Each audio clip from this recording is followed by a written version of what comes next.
रसूलों के अमाल की किताब उसका पहला बाब और उसकी 8वीं आयत मुबारका को हम पढ़ेंगे। मुकद्दस पाक कलाम में इस तरह लिखा गया है, लेकिन जब रूह कुद्स तुम पर नाज़िल होगा तो तुम कुव्वत पाओगे और यरूशलेम और तमाम यहूदिया और सामरिया में बल्कि जमीन की इंतहा तक मेरे गवाह होगे। खुदा हम के मुकद्दस पाक कलाम का पढ़ा और सुना जाना हम सब के लिए बाइस से बरकत हो। सब कहें आमीन। खुदा आपको बरकत दे। सब तशरीफ रखिए।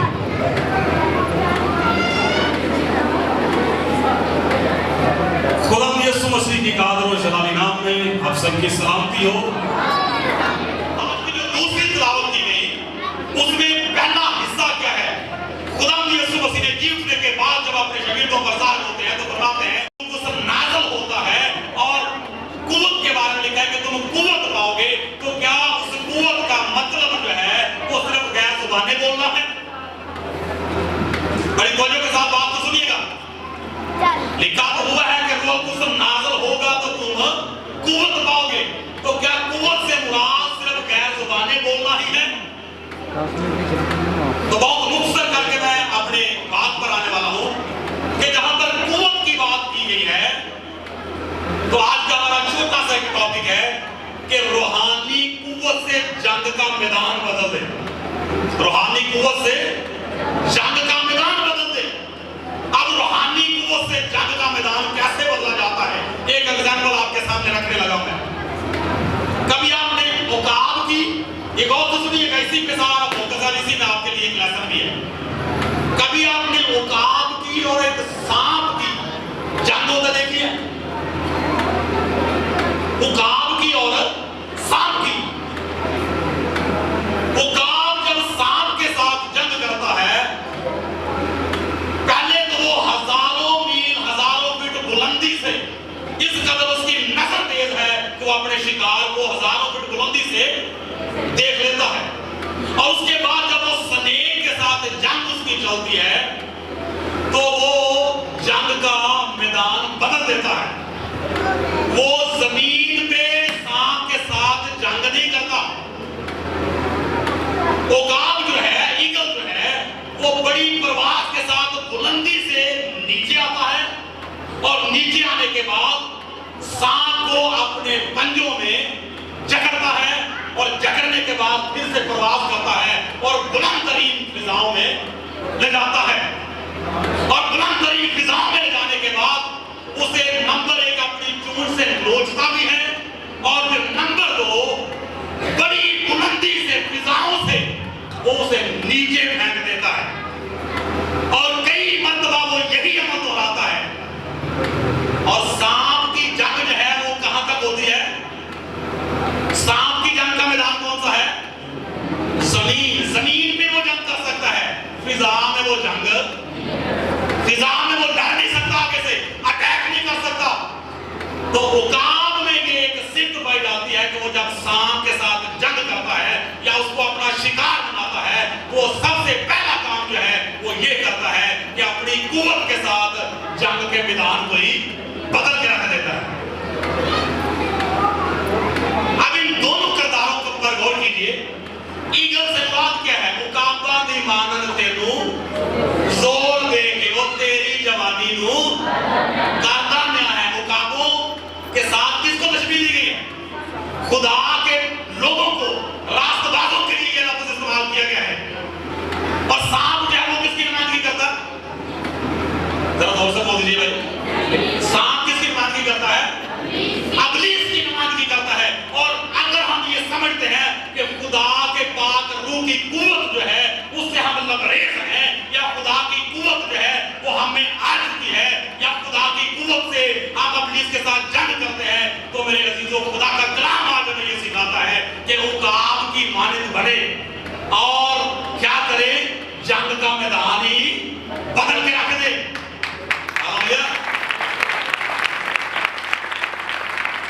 अभी मैं चंद लफ्ज़ों में वजाहत के साथ बयान करूंगा कि जंग का मैदान हम कैसे बदल सकते हैं। गौर से सुनिएगा इस बात को। तो सबसे पहली बात तो ये है कि कुव्वत जो रूह कुद्स की है उसका मतलब सिर्फ गैर ज़बानों का नाज़िल होना नहीं,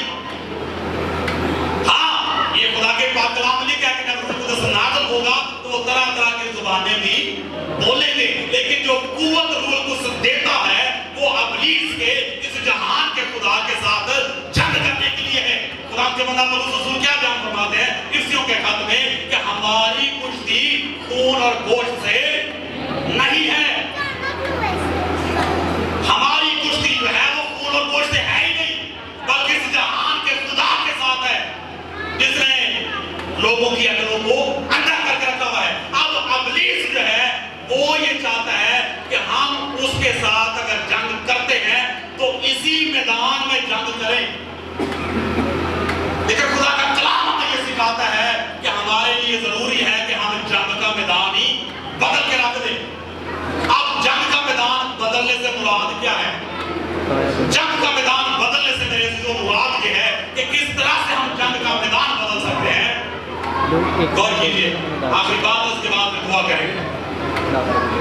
गौर से सुनिएगा, जंग का मैदान बदलने से मुराद ये है कि कई मरतबा आपने ये देखा होगा कि दुनियादार लोगों के साथ हमारी कोई ऐसी जकलश बन जाती है या ऐसी तू मैना हो जाती है तो वो चाहते हैं कि आगे से हम उनको बिल्कुल वैसा ही रिस्पॉन्स करें, वैसा ही जवाब दें।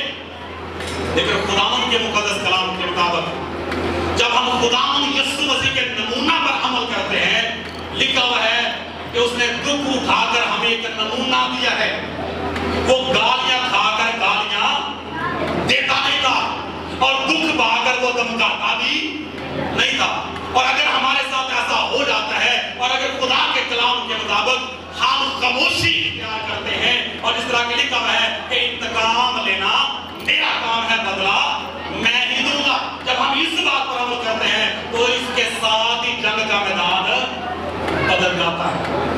हम रास्तबाज होते हुए दुनियादार लोगों की तरह आगे से उनको जवाब नहीं दे सकते।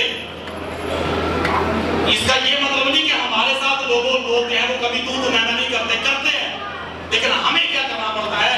हमें रूहानी तौर पर जंग के मैदान को बदलना पड़ता है, आगे से खामोशी इख्तियार करनी पड़ती है और अपने मामलात जो है वो खुदा के हैंड ओवर करने पड़ते हैं। और जब खुदा के हैंड ओवर करने पड़ते हैं और खुदा अपने हाथ में ले लेता है तो उसके साथ ही जंग का मैदान भी बदल जाता है। और फिर खुदा के कलाम में लिखा हुआ है कि दुश्मन को मुंह की खानी पड़ती है और वो मुंह के बल गिरता है। हालेलुया। तो मेरे अजीजों, खुदावंद के कलाम के मुताबिक जरूरी नहीं कि जिस तरह की बात कोई हमारे से करे हम उसको वैसा ही जवाब दें, जिस तरह से हमारे साथ कोई बोले हम उसको वैसे ही रिस्पॉन्स करें। बर्दाश्त करना, सब्र करना, खामोशी इख्तियार कर लेना। एक बड़ी पुरानी कहावत है, चुप क्या करती है? चुप क्या करती है? पत्थर भी, चुप जो है वो पत्थर भी फाड़ देती है। तो खामोशी इख्तियार कर लेना जो है वो ये समझ लीजिए कि जंग का मैदान आप बदल के रख देते हैं। और उसके बाद फिर जो दुश्मन के लिए खुदा इंतजाम करता है, लिखा हुआ है कि चलाक वो जो बंदा बड़ा चलाक बनता है ना और खुदा के लोगों के साथ चलाकियां करने की कोशिश करता है, अगर हम लोग खुदा के लोग होते हुए जंग का मैदान बदल देते हैं तो कलाम में खुदा में लिखा हुआ है कि वो चलाक को उसकी चलाकियों में, उसकी होशियारियों में ऐसा फंसाता है कि फिर वो कभी निकलने का भी नहीं। हालेलुया।